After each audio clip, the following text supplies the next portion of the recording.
Hey, welcome back. All right. So, first off, right off the bat, I just have to say I am sorry. I screwed up. I didn't send the dog video out on Friday like I promised. I mean, I'm only a couple of weeks into this, you guys. I'm growing pains. I'm trying. I normally have a few hours to myself after I get back from work to try and get this done before my girl comes home. And on Fridays, she has a half day, so I immediately got home and just started my weekend. So you get a double feature today. Well, not today, a week ago today. This whole thing about pre recording videos is getting a little weird. So I keep on thinking that I should be like, oh, so today is the yada yada of yada yada. But when it comes out, it won't be. So I appreciate that in other podcasts. Like, for instance, Bill Burr has one where he does his regular podcast, and then his producer had a brilliant idea where he then, just to make the episode longer, he goes, and here's a podcast from, about 7, 10 years ago. And it's not a bad idea. I watch it all the way through. He gets more money, I get more content, and it's not a bad idea. But he always starts each episode with, "Hey, what's going on? It's March 31st of 2011, for example." And I considered doing that, and then I realized, well, I don't know which one I want to say. Should I say the date that it's going to be coming out? Should I say the date that I recorded it? It doesn't really, and especially if I'm going to be screwing up and not putting it out on the day that I thought I was going to put it out, you're going to call me on that anyway. So I don't know. I don't know what to do. I have not planned this episode ahead at all, but I know that there's so much that I need to talk about.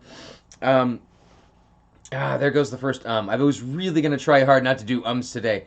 That's not the point. The point is that today's non-sponsor has to be, once again, Josh at Sand Dune Customs. He has been my biggest fan, my biggest supporter, my biggest cheerleader, I guess you could call it that, when it comes to doing this, and it melts my heart. I don't know.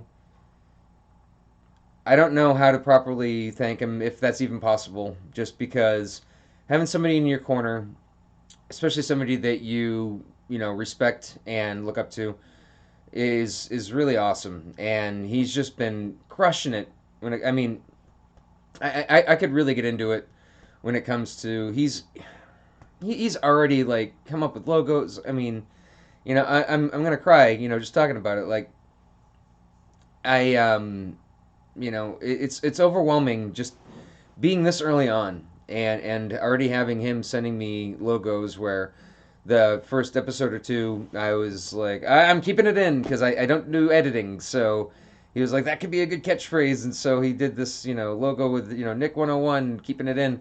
And then he even printed it out because that's what he does. He has this whole business where he prints stuff out. Like he makes stuff on stuff. Um yeah, if you don't know what I'm talking about, please, for God's sakes, go check him out. It's Sand Dune Customs. You can find him on Facebook. I'll add a link because it only took until this long for me to realize, oh yeah, I could just put the link in the description instead of trying to do my whole military alphabet about it. But I have fun doing it. I was in the military, and it's something that I just enjoy. I usually read it off a screen, but I'm going to attempt to do it from memory. So here goes. So that is Sandu Customs. That is Sierra Alpha November Delta Delta Uniform November Echo Charlie Uniform Sierra Tango. I always forget O. What the heck is O? All right. All right. You got me. Oscar, for crying out loud. Oscar, Mancy, Sierra. So there you go. Um, that's a little Easter egg for all of you Archer fans out there. Anytime I do this alphabet from now on, I'm gonna have M instead of it being what is it supposed to be? Mike. It's gonna be Mancy. So there you go. That's something to look for in future episodes. And oh, what a week it has been. So if you watch my previous episode, the one that's about me, not about dogs or animals, I told you about leaving my previous job, getting my new job, and well, we got COVID. Uh, our job had a couple people test positive for COVID. It is what it is. It's funny because I literally left my previous job because of their horrible company policy on dealing with COVID, aka let's sweep it under the rug and not tell anybody and let them potentially expose themselves without any knowledge. And the current job that I'm in doesn't even wear masks. They're closed to the public, so they have no need to wear them because it's the same 20 people that you're seeing every day. But when it comes time for somebody testing positive, I do love their policy. It's I'm the one who answers the phone, so I got the call from the employee and I patched it through to the manager, and then literally within minutes, I had everybody on the floor coming to the office to get a mask, and we immediately figured out what was going on. Now, it seems a little backwards. Oh, let's put the masks on after we already get the results, but I don't care about not wearing them in the initial point of it. I care about the fact that we're not hiding the fact that you were potentially exposed. If you feel, like you're at risk, you should get tested. So that's such a better way to do it than doing all of the, um, like, oh, look at us, we're, doing temperature checks, we're all wearing masks, and then when something does happen, then you sweep it under the rug. So again, I don't want to get political in these. I just want to let you know what's going on in my life and what my personal opinion is on certain things, and that's what's going on. I feel that if you have a company that's honest about what is happening in the company, you can trust it when something happens to you. Or anyway, there's a few people that are having a rough go, and I want to just wish them well. Hopefully, by the time this airs, I've already gotten the good news that they're doing great. But my heart goes out. I'm not going to get into specifics because I never got permission from them to give you specifics. So there you go. And I'm doing ums too much. So I wish that there was some kind of like just how my previous business has gone away from doing the shock collars on dogs, but I really wish that I had some kind of like Apple Watch wrist thing that anytime I go it gives me a little jolt, and then eventually through that kind of negative therapy, which I don't recommend on a dog, but I do recommend on myself because I'm gonna keep on umming whenever there's some dead air, which is weird because I love playing with dead air, as you know from my previous video. I just ran away from the camera and had no problems taking my time coming back to it, and I had a lot of fun with that. I hope you liked the joke too. But anyway, so here we are. I don't know if you are just stumbling onto this or if you're one of my handful of loyal friends and fans, but I really appreciate you guys subscribing, watching, and commenting.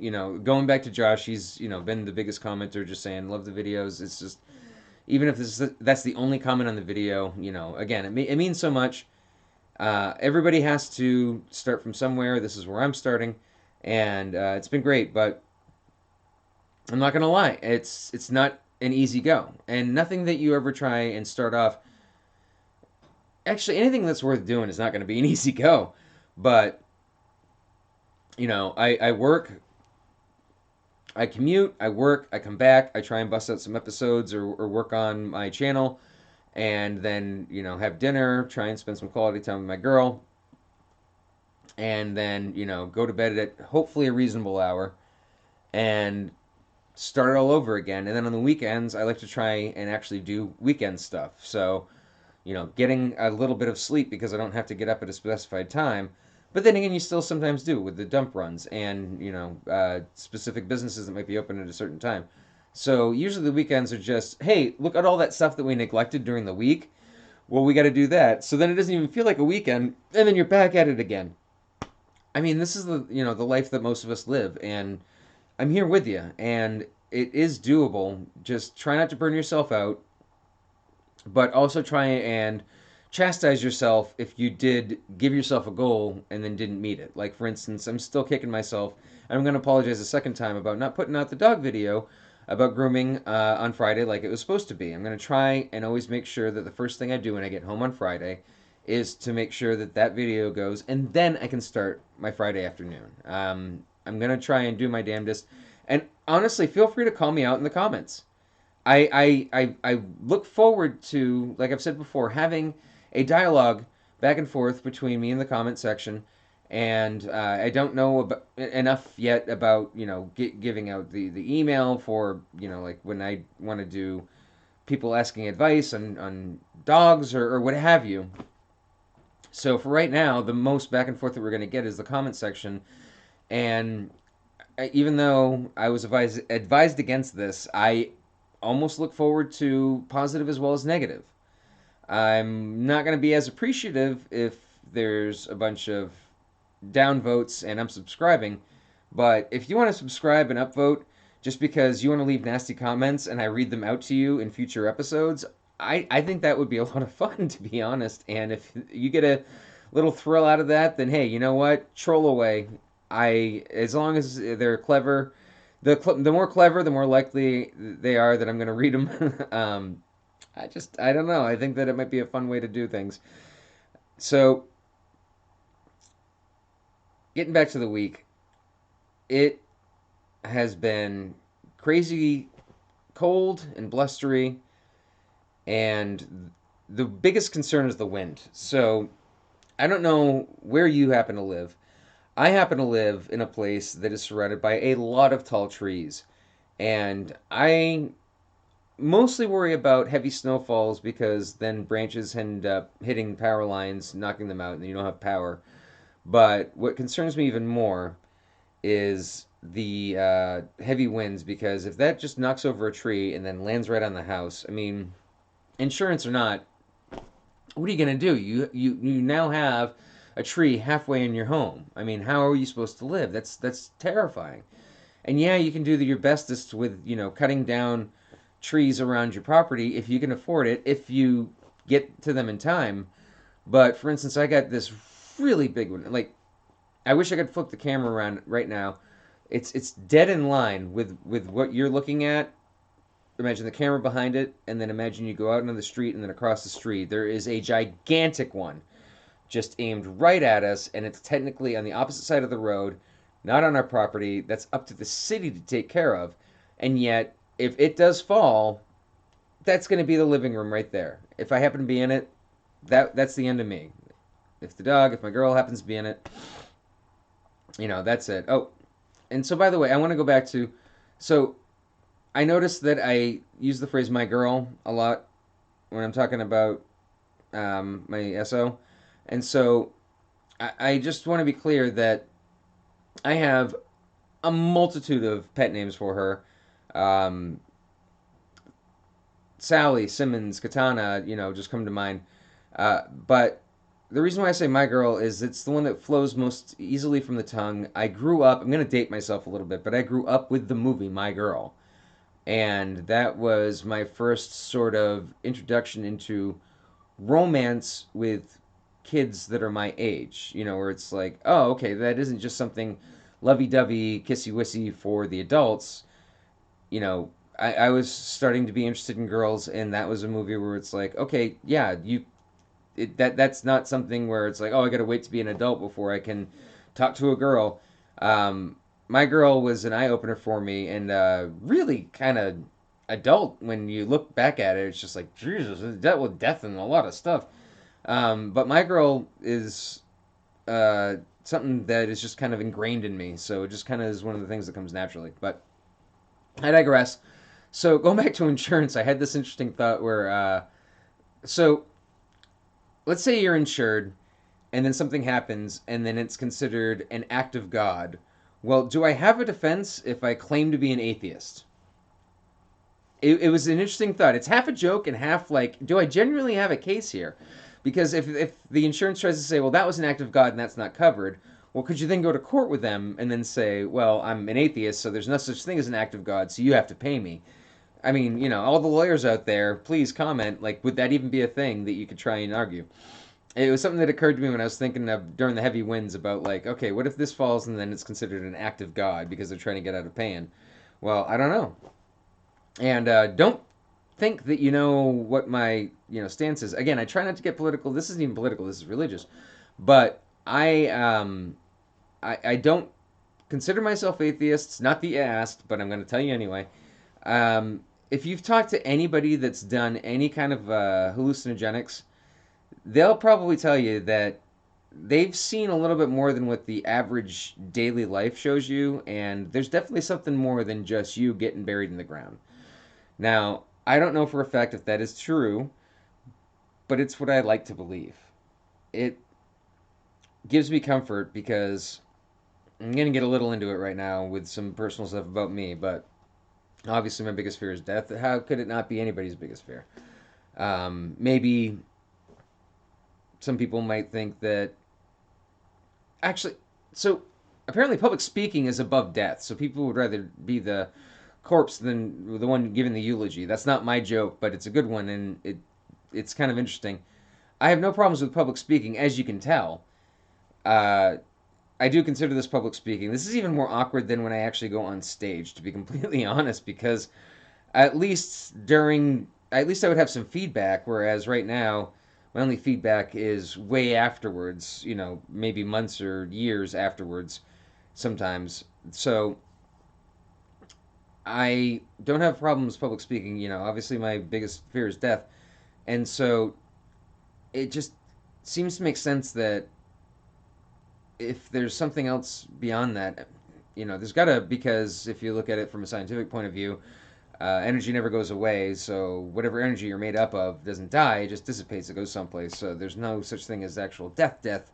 But that's not comforting to me that it's just like, oh, okay, well, now I'll just be an extra degree in the wind of the local area for a second. I digress. My point is that just because I had an interesting atheist observation doesn't necessarily mean that I'm atheist. And whatever you believe, more power to you. I find a lot of benefit in religion, and I find a lot of negative in religion, as far as it being its own business. Not that if somebody found religion and it benefited them, that's obviously a good thing. Separation of church and state. Wow, so much for not getting political this much in. I want to just start over, but I've decided that sure, why not have it be one of my catchphrases? I'm keeping it in. I'm keeping it in. That's what I was genuinely feeling at the time that I did this. I'm running out of time before it's time to start doing, evening duties with doing dinner, some dishes, that kind of stuff.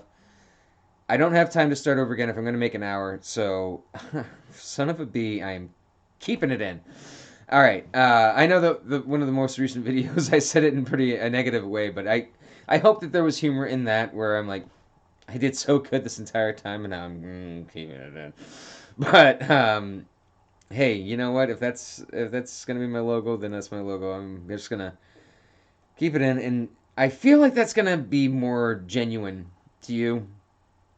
Where all right, this guy literally is not going off a script. Clearly, he's not going off a script. He's genuinely telling you from the heart how he's feeling. Sometimes there's not a lot going on upstairs, so there's not going to be much to the episode, but it's going to be from him. So if I post the video, then I'm pretty sure that it's something I'm comfortable with being out there, where it's getting scarier and scarier with all the cancel culture going on. I mean, just that whole religious tirade, who knows, maybe even, 10, 20 years in the future could get me kicked off of, something. I don't know. I don't know if there's even going to be shows anymore, or if it's just going to be, you know, brain implant episodes. But who knows? This is a fun, exciting time. I feel like every generation feels like that they're like, wow, can you believe how it was back in the day? Like, isn't it crazy that we have all this stuff?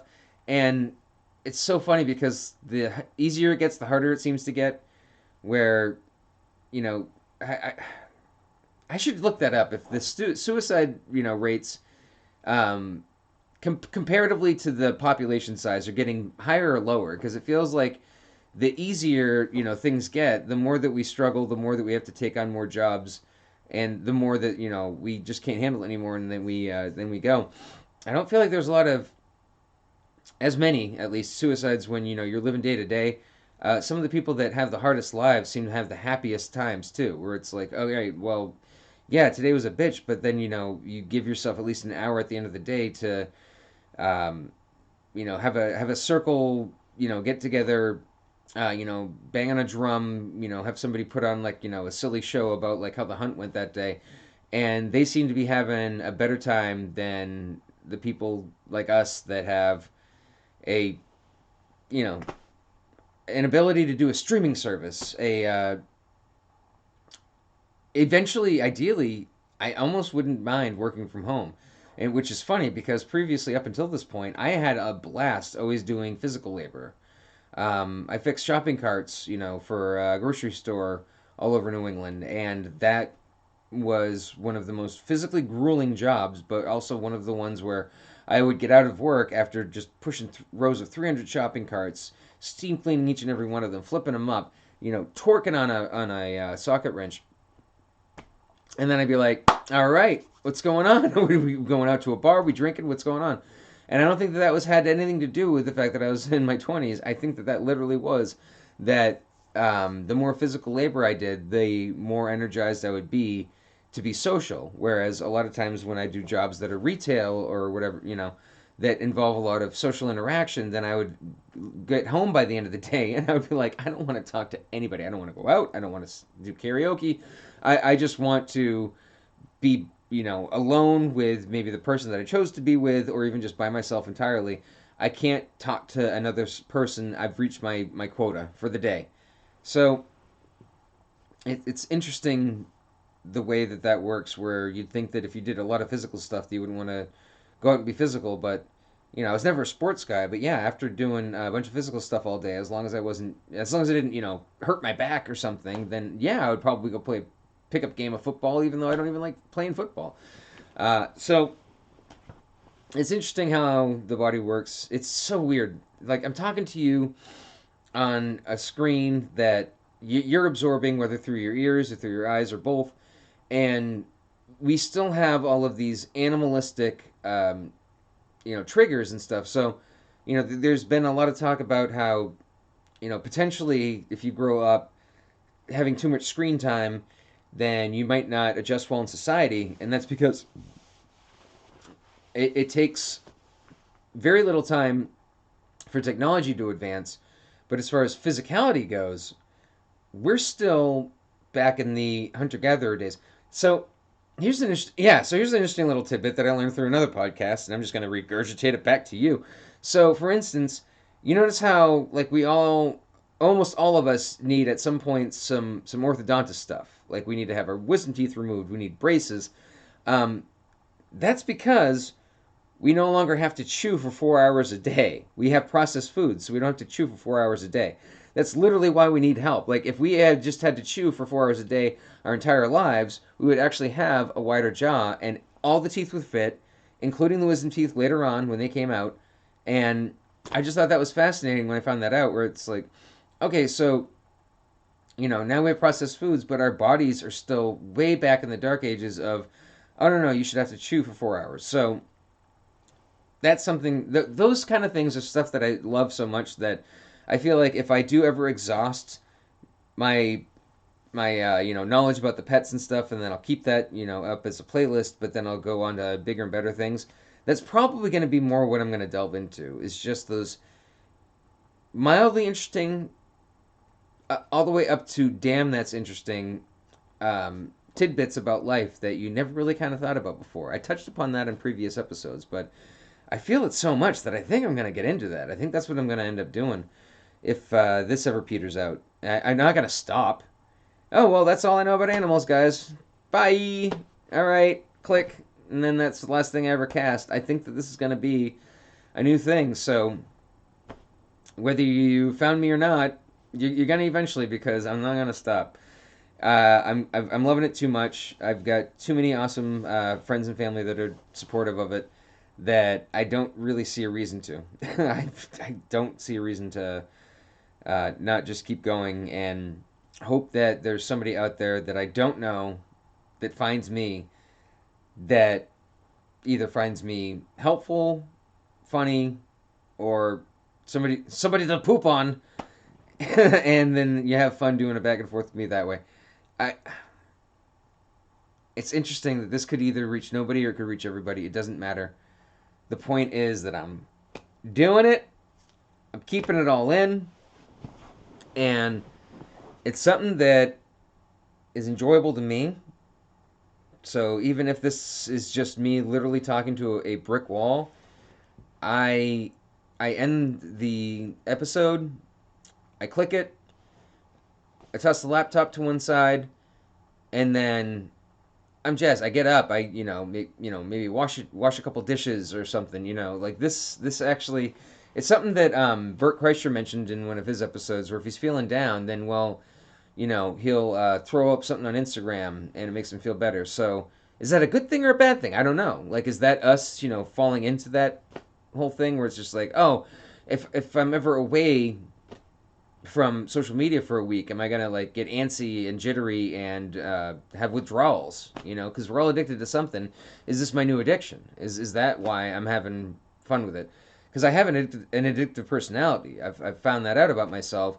I didn't even drink. I would drink a cup of coffee a handful of times a year. Most often it was when I've been partying and then the next morning we all go to a diner or something, and then usually I'd be hungover, so what I would order would be a bottomless glass of water, cup of coffee, and then a glass of milk with the meal, and that's what I would do every time. So I wasn't a huge coffee drinker, and I would pour plenty of cream and sugar into it. And then for whatever reason, I just started drinking coffee on a semi more regular basis, and within a few short months, I was drinking a minimum of 2 cups a day and black. And I've become a connoisseur where I could never really go back to cream and sugar because I've discovered all sorts of.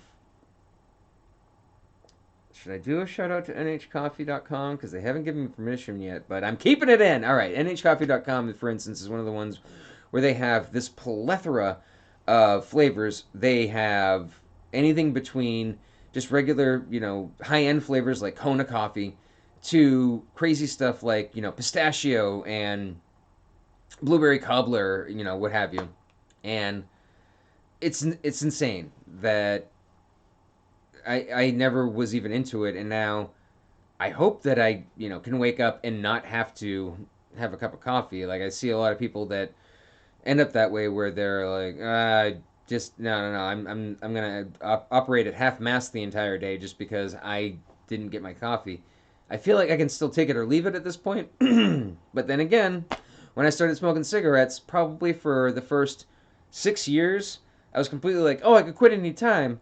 I'm just having fun with it. And then I realized when I did try to quit, oh, no, I'm addicted. I was just convincing myself that I was not addicted to cigarettes. So who knows? Maybe that's what's going on with coffee. Maybe I'll stop drinking it and I'll start getting headaches from not having it. That's a scary thing. Like that happens more often with energy drinks. Energy drinks are so much crazier than coffee. Like I've actually seen mostly coworkers, but multiple coworkers that go on an energy drink binge where they have to go through a handful of them a day in order to make it through the workday. And if they try and slow down or even stop, they have some crazy withdrawals. I mean, they get headaches, they get nauseous. I'm burping, and not it isn't that thinking about it makes me nauseous, but it it's crazy. And I'm not naming names for the energy drinks, and maybe some affect affect people differently, but almost universally, the people that I know that do have multiple energy drinks a day, when it comes time for them to be like, okay, I got to slow down. I felt like I was having a heart attack the other day, and it was just I had that extra energy drink. Keep it in mind. So yeah, there's a lot of addictions out there. Some of them are healthy, like exercise and flossing. Some of them are not, like smoking and drinking. And then there's those elusive ones where, yeah, technically, if you have a glass of red wine a day, if you have a cup of coffee a day, there's actually health benefits. Now, you can also drink coffee the entire day, and you could also be a drunk, and then it's not healthy anymore. So, everything in moderation, and that's got to be the hardest thing in life is living in the moderate zone where you don't have pizza every single day. So when you do have pizza, oh my God, it's such a treat. And then also when you're having that pizza, it's so hard. Then it's like, oh, but I never get to have it. So then I'm going to overeat and then get sick. So if you're able to just have enough where it's like, that was such a great experience.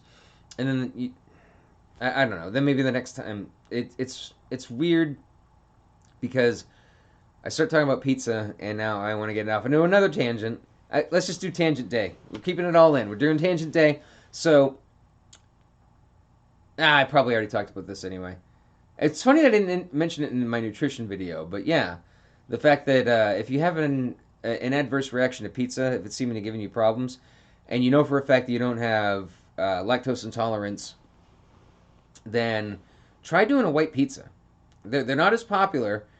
Tomato sauce is in pretty much anything Italian and anything that's yummy, but little do most people realize that somewhere around 85%, and for once this isn't a statistic that I made up, it's literally a book that I read that out of the 85% of people that she tested, out of the 100% of people that she tested, sorry, 85% actually did have a reaction to tomatoes. They're high in acid, and they can often cause you to gain weight just through inflammation alone.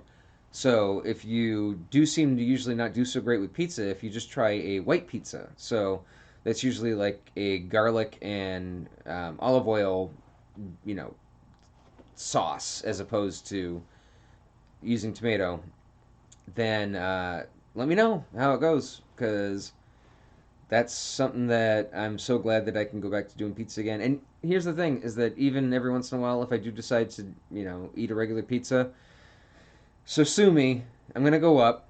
I know that I'm gonna go up, and then I can just make sure to eat and act accordingly afterwards, so that I go back down again.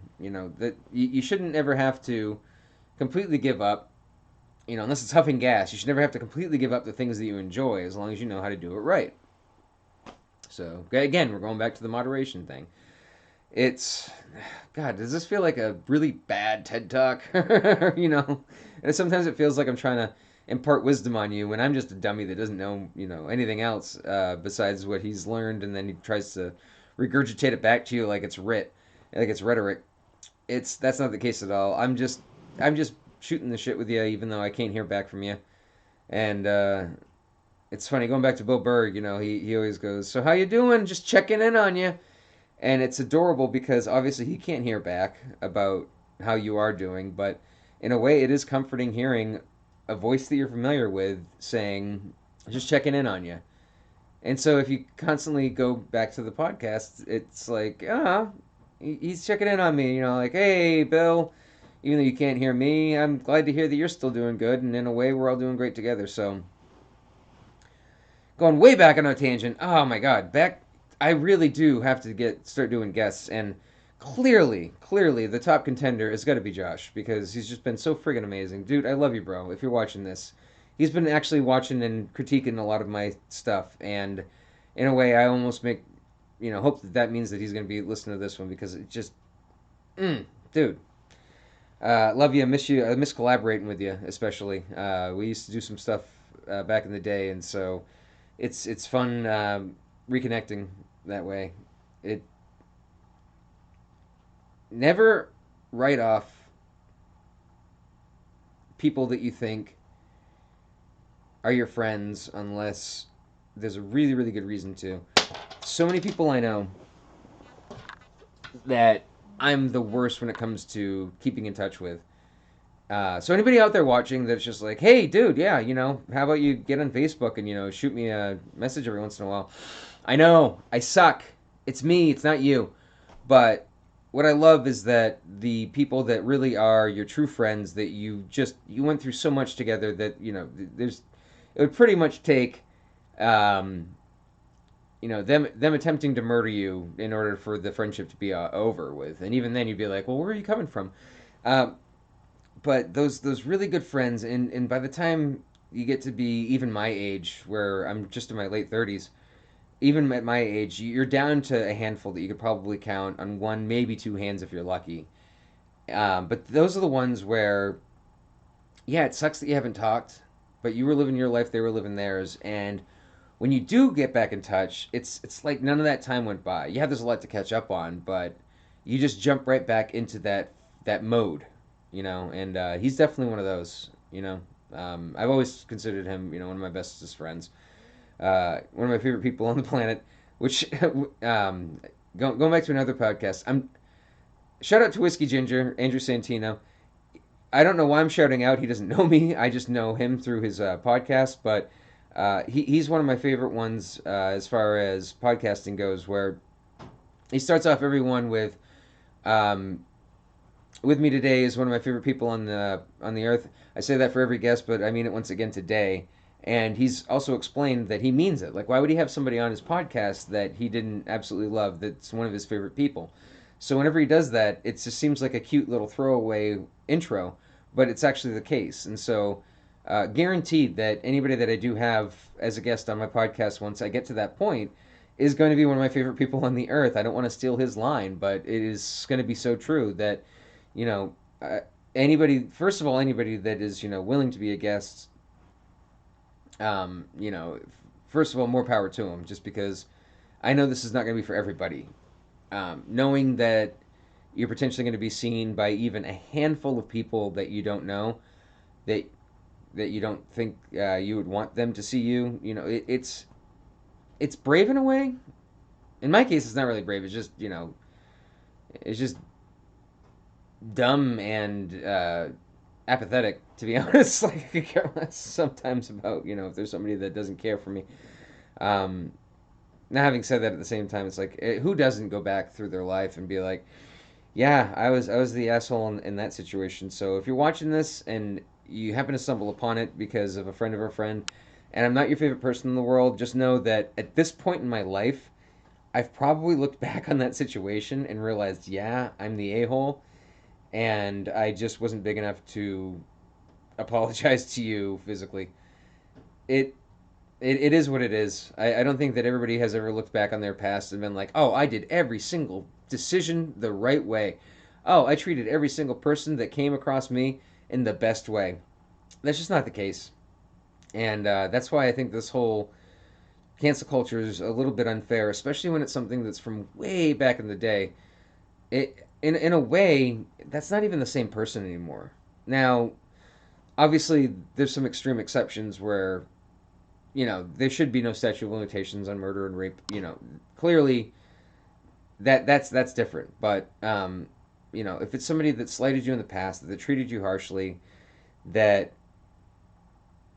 just that wasn't a good guy or a good girl or a good person in that situation, you know, hey, if you don't ever want to give them the time of day again, life's too short. There's so many people in the world, that's fine. But um, it's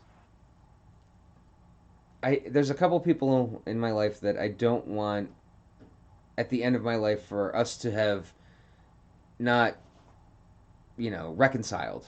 I guess is what I'm trying to say. So you know obviously if you give a person a chance and a chance and a chance, and they just have proven that that's just the way that they're built, then yeah, you can block them from your lives, and then maybe keep open the possibility that later on, if you hear that they have reformed, they've got it on a 12 step, they've done whatever. I mean, then yeah, sure. Then maybe you could just tentatively try and go back. I'm not saying that there are some people that are not just going to be a-holes their entire life. That's definitely going to be the case. I'm just saying that in this case, in my case, I feel like I used to be an a-hole, and I am taking steps towards not being one anymore. So this is an open letter to anybody that feels like I'm an a-hole and that I yeah, I'm sorry. All right, that's I shouldn't have to get more into that. That's it. I'm sorry. I do apologize, and I apologize personally for reach out, and I genuinely feel like I do owe you an apology. Wow, that was almost like a backtrack of an apology, but no, I mean it. I'm keeping it in. I mean it. I mean it. And it was just funny because there was that. Again, I'm really dating myself, but there's this. Alec Baldwin has been the host of Saturday Night Live like how many times now?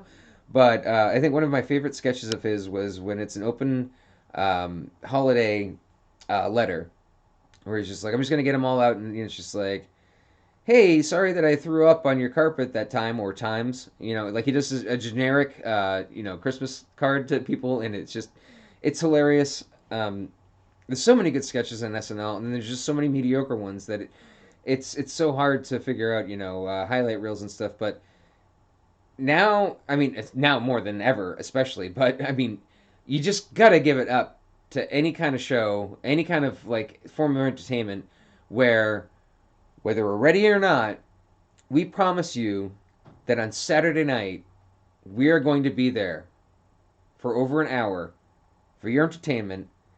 We screw something up, we're keeping it in. Honestly, SNL is my spirit animal of shows at this point because I do want to get more polished. I do want to get more professional. But for right now, most of these are a first take, um, first attempt.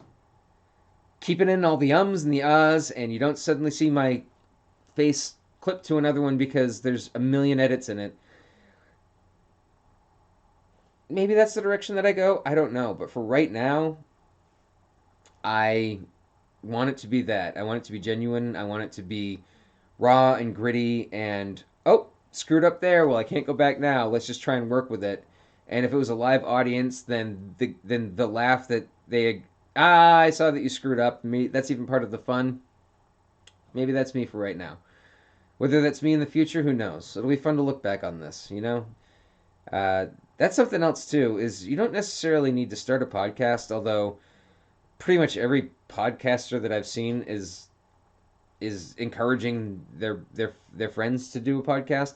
It's interesting because I've been following comedy my entire life, and back in the day when there was only a finite number of sitcoms, when there was a finite number of guest spots on a Tonight Show, then a lot of the comedians would be very uh, bitter and jealous about anybody else's success. And these days, it's almost completely the opposite. It's like the community is just nothing but wholesome and inclusive and good for you. And oh, I see an up and comer. I'm going to mention him, and then hopefully he's going to get noticed because I tried to help him out. It's just been a like hey, we're all in this together. Let's star on each other's podcasts. As you just I just farted. I don't know if the camera picked it up, but if you didn't, I just mentioned it out loud, and I'm keeping it in. So, including the jiggle of the table. There, I did a second one just to keep it in. So, I just love that I see them on each other's podcasts. I see them just helping to promote the crap out of everybody, and I just love that. And I'm not telling you that you got to go out and do a podcast, but I really regret. I was never a selfie guy. I was never a diary guy, and now I'm really regretting it because just in the occasional time that you'll dump some pictures from your phone onto your laptop because the phone was starting to die and you're worried that they're going to be gone forever, and then you don't open your laptop for 10 years, and then all of a sudden you're just seeing stuff from years ago where you're just like, oh my god, that was a memory that was completely gone until I just saw that picture, and now I remember. For instance, I don't know if you've ever downloaded a video before, but there's, and it's probably just this old crappy laptop, but it auto generates thumbnails for you based on what was shown through the episode. And so, God, this acid reflux. I'm not having acid, but just this constant burping is definitely a byproduct. So I do apologize if that's distracting. I know it might be gross to some people. I'm trying not to as much as I can, but They're out there, and I'm keeping it in. I'm not gonna just go back and edit every single burp out of my podcast. It's not the COVID, I swear. Don't you hate that you have to say that every time now? Whenever you happen to cough, it's like, no, no, no. So, all right, all the dad noises in. Where was I? So, yeah, I completely forgot. I'm gonna have a nice awkward silence while I try and remember where I was, and if I don't remember, then I'll address it in the next. You'll have to wait a week for me to address it in the next one. This will be interesting. So, I feel like there's a couple of other things that I want to talk to you guys about. So maybe I'll move on to them if whatever I was talking about doesn't present itself in a short little while. Thank you. All right. I appreciate you sticking around with me. So, yes. So, I wish that I kept a diary. I wish I had taken pictures more. Even if it's something that you're not going to do publicly. So, for instance, taking a whole bunch of selfies and then posting them on Instagram, doing a video diary and then putting it out on YouTube. Like, do it for you, not for potentially getting an audience and potentially, getting a following and getting sponsors and, yes, please do like and subscribe. Eventually, that might help, and it costs you seconds, and it could, mean a life changer for me. That's why, oftentimes, pretty much any store that you go to, there's going to be a cause. And if you donated to literally every one of them, especially if you're living paycheck to paycheck, it's just not feasible. But, I do try, like, oh, and by the way, a lot of those places you can actually round up. So, like, almost everything comes to, like, 99.95, so you can actually round up that last nickel, make it an even 10. And honestly, that's not going to break your bank. But if everybody did that, that's going to be so much towards whatever charity that you're going for. So oftentimes, I can think of a couple companies like off the top of my head, but oftentimes, if you're like, okay, so what's the total? And they'll go, 1574. You'll be like, can you make it an even 16? Just put the rest towards charity. So a lot of places try and get at least $1 minimum. Some places minimum $2 out of you for donating every time that you go to the register. Um, I definitely feel that, if nothing else, just try and round up, see if that's an option. And I always go for the coupon book every time because I will at least try and make sure that it paid for itself. All of those proceeds went to the charity. Hopefully, if it's a legit, source. So hopefully all those proceeds went to the charity, and then it's just the company that's taking the hit. The fact that you used that coupon book more than you donated. Um, I'm thinking of a particular burger place right now as I say this because I would donate $1, I would get a coupon book, and then it was a free value fry, a couple coupons for free value fries, um, frozen drink, and an ice cream or whatever. And I never use the frozen drink. I occasionally, maybe twice, use the ice cream one, but mostly it would just be the value fry. And literally, if you did both of those value fries, you just doubled your money in a way, and all of that went to the charity. So I love places that do stuff like that. They should do it more often. And I noticed that I'm getting slouchier and slouchier as this goes on. Well, that's fine. I'm comfortable. Hopefully you're comfortable listening to me. I'm comfortable with you hearing me because I don't have to deal with any of that. I'm gonna be a professional. Check out my phone, and sure enough, I thought that it was. I'm not gonna lie. I should have known better, but I thought that it was an hour earlier than it is right now because we just had daylight savings time. Now the phone automatically generates I thought usually laptops, anything connected to the internet will auto generate. That isn't always the case. Maybe it doesn't happen right away, or maybe it doesn't happen at all until you do it physically. But I just checked out the fact that I am overdue for doing dinner and getting ready for the evening. So I might be cutting this a little bit short of an hour. I've been trying to make my goal be an hour, even if a lot of that towards the end is hemming and hawing and stemming and stuttering. But right now, this is actually kind of important. I don't want to overcook what's in the crock pot. So I apologize if I'm cutting it a little bit short. And again, once more, I apologize for not putting it out on Friday. I'll try and be better at that. And I genuinely hope that whoever you are and whenever you're watching this, that if you're having a crappy day, that you do keep in mind that there's always tomorrow. And then even if you die in your sleep, then hey, even that's good too. No, that's not the way to do. That's not the way to end it. Are you gonna leave it in, Nick? Yes, I am. That is basically the theme. That was a stupid thing. All right, no, I'm just trying to say that I hope you're having a good day, and if you're not, I hope it gets better. And if it doesn't get better, then I hope that the next day it does, and then I hope that if there's not a next day, then that's the piece that you wanted. I hope there really is something after we get put in the ground. And so if you were having a bad day when you go, then I hope that that meant that hey, you know what? It got better afterwards. I don't know. I don't know anymore. Why am I still talking? Why am I not hitting the stop button? Why am I not doing that awkward look for the stop button and then just hitting it